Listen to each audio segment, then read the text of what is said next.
dobre. Konečne vám môžem ukázať niečo, čo som strašne rád, že sa nám podarilo zohnať. Vždycky som to chcel mať v našom obchodíku.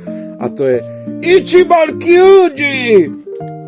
Pre tí z vás, čo neviete, čo je Ichiban Kyuji, je to old school gacha z Japonska, väčšinou sa to nachádza iba v Japonsku, ktorá je vlastne vo forme lotérii, hej. My máme konkrétne Demon Slayer, hej.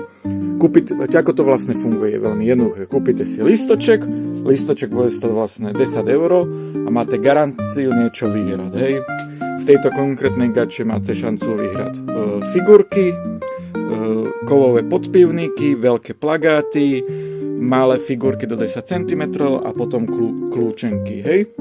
No, ale čo je strašne fajn na tejto gače je to, že vždy, keď si vylosujete keď si vylosujete a niečo vyhráte, tak váš tiket je následne nalepený na tento plagát, čiže vidíte, ktoré veci sa dajú ešte vyhrať a ako máte vlastne šancu nejakú pohnúť. Čiže je dosť veľká napríklad šanca, že by ste došli, že si to chcete vyskúšať a všetko toto bude minuté a už máte len garanciu vyhrať figurky, hej? No, ale to není všetko. Niektoré Ichiban Kyuji majú, strašne ma to baví hovoriť, majú špeciálnu akože promoakciu, čo má aj tento, a to sa volá, že Last Ticket Winner.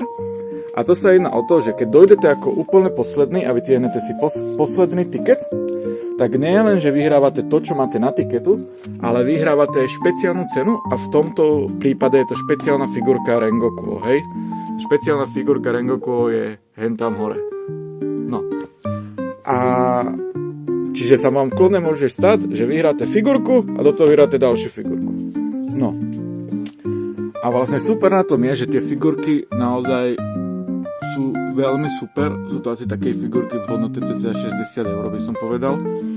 A najvtipnejšie je, že pokiaľ by ste si vylosili tie malé figurky alebo tie kľúčenky, tak tam máte ďalšiu gaču, lebo je to random, čo dostanete.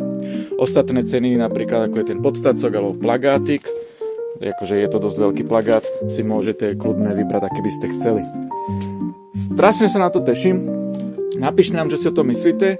A rozmýšľali sme, že by sme spravili aj také online losovanie, ak je napríklad otváranie online boosterov, tak ma nás napadlo, že by sme spravili aj takéto otváranie online tiketu live streamové.